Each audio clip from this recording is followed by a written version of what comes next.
Hello guys, আশা করি সবাই তোমরা ভালো আছো। আমরা গেট অফ ইন্ডিয়ার সামনে চলে এসেছি। এখান থেকে আমরা লঞ্চে সবাই উঠছি। এখান থেকেই লঞ্চ ছাড়ে।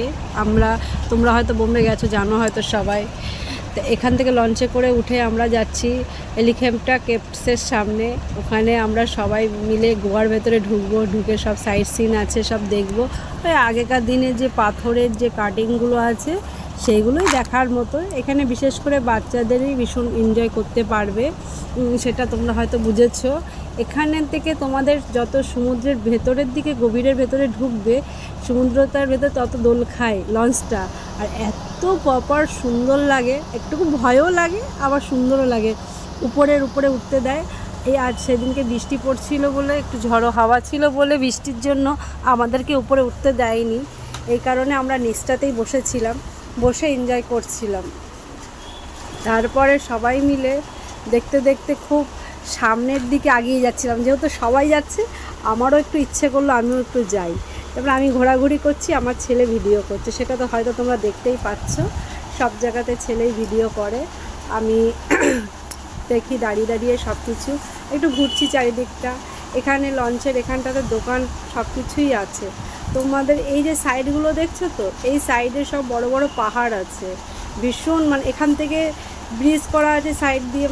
আমার ছেলে জানি না কতটা ভিডিওতে দেখাতে পারবে সঠিকভাবে, কিন্তু আমি যতটা দেখতে পেয়েছি তোমাদেরকে শেয়ার করছি। এই যে বড় বড় লঞ্চগুলো দেখছো তোমরা, সব কিছুই দেখতে পাবে। এই যে বড় একটা ব্রিজ আছে, এখান থেকে ডাইরেক্ট পুনার ওই ট্রেনগুলো যায়, বোম্বে থেকে 3 ঘন্টার জার্নি। খুব সুন্দর, আর এতটাই সুন্দর জায়গাটা অদ্ভুত। যেতে 1 ঘন্টা, আসতে 1 ঘন্টা। সমুদ্রের মধ্যে যে 1 ঘন্টা লঞ্চের মধ্যে কাটানোটা বিশাল দারুণ একটা মজা। আর লঞ্চের ভেতরে বাথরুম পায়খানাও আছে, প্লাস তোমার খাবারের দোকান আছে।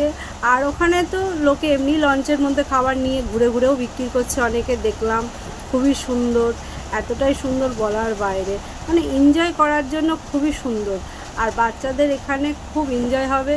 কেন, ছুটির দিনে যেহেতু পরীক্ষা শেষ হয়ে গেলে বাচ্চারা কোথাও একটা যেতে চাইলে এখানে কম পয়সার মধ্যে খুব ভালো জায়গা ঘোরা হয়ে যাবে।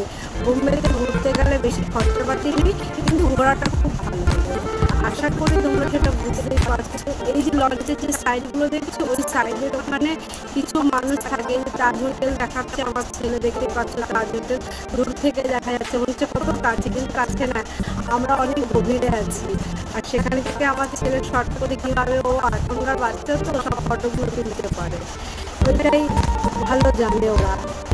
আর আমি তো ছেলের আগ্রহতে আমার ভিডিও করা।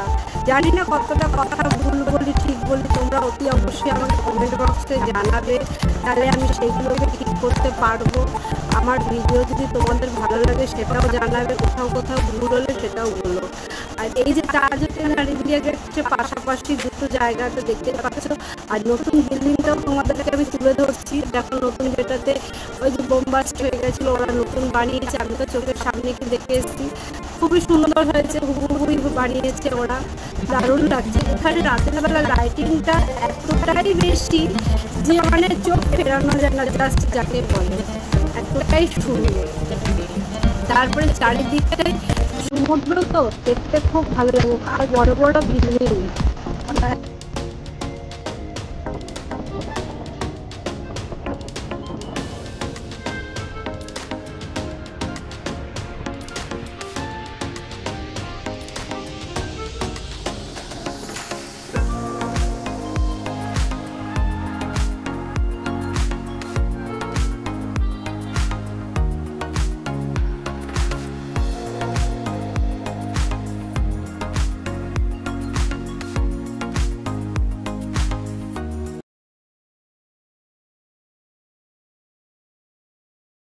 এই বোট থেকে নামছি, সেটা দেখতেই পাচ্ছ তোমরা। এক এক করে সবাই আমরা নেমে পড়ছি।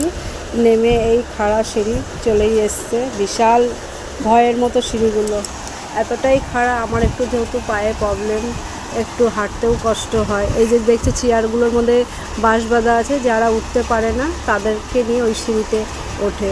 আর এই যে সাইডে প্রচুর দোকান, অস্বাভাবিক অনেক দোকান। এই যে আমরা যে আসল জায়গা পাহাড়ের মধ্যে ঢুকবো, এই আস্তে আস্তে উঠছি। এখানে বান্দরগুলো আছে, ভীষণ উৎপাত করে। আমি তো বুঝতে পারিনি, পুজো দিয়ে প্রসাদ নিয়ে গেছিলাম, ওরা আমার কাছ থেকে প্যাকেটটা ছিনিয়ে নিয়ে চলে গেল।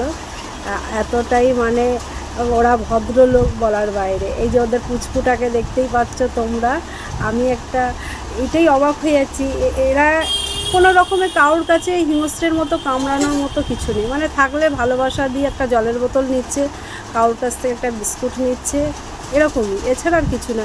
তোমরা দেখতেই পাচ্ছ কতটা ভয়ঙ্কর জায়গা, আমরা কতটা উপরে উঠে এসেছি। এই যে জায়গাগুলো মানে এতটাই খতরনাক, মানে বলার বাইরে। আমি তো পুরোটাও তাও ভেতরে ঢুকতে পারিনি, আমার ছেলে আর তোমার দাদা আগে আগে দৌড়িয়ে দৌড়িয়ে সব জায়গাগুলোতে ঢুকছিল, আর আমার তো দেখেই ভয় লাগছে, মনে হচ্ছে এতটাই ভয়। আর এখানে ভীষণ শুনশান জায়গা, সন্ধ্যা হয়ে গেলে তো বিশাল ভয়ের ব্যাপার। এই যে মানুষের যে জিনিসগুলো দেখো, এখানে কঙ্কাল আছে, এখানে মানুষের মাথার খুলি দেখতে পেয়েছি, হাড় দেখতে পেয়েছি, কোমরের হাড়টার সব কিছু। এই যে আবার দোকানের সামনে আমরা চলে এসেছি, এখান থেকে টয় ট্রেনে উঠেছি, 10 টাকা করে টিকিট। আমরা সবাই মিলে এনজয় করার জন্য উঠেছি টয় ট্রেন করে। এবার আমরা সমুদ্রের ওখানে লঞ্চে উঠবো, ফেরার টাইম হয়ে গেছে, যেহেতু সন্ধে হতে চললো। আমরা একটু বিকালবেলা করেই যাচ্ছিলাম যাতে ভালো লাগে, আর রোদের মধ্যে তো ঘুরতে ইচ্ছে করে না।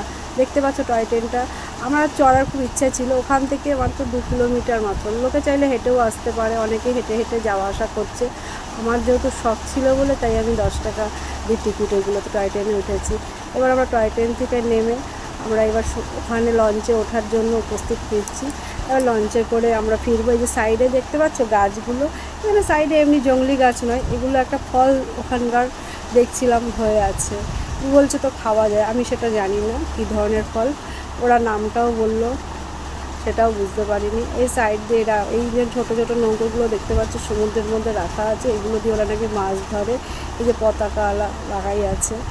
তারপরে এই যে ছোটো ছোটো পাহাড়গুলো দেখা যায় সাইডে সাইডে, বেশ খুব সুন্দর করে মানে আমাদের টয় ট্রেনটা ঘুরে ঘুরে মানে সমুদ্রের চারপাশ দেখে ওদের জায়গা করা থাকে, সেখান থেকে মানে পাবলিককে খুশি করার জন্য। আজকের জন্য এইটুকু, নেক্সট ভিডিওতে দেখা হবে।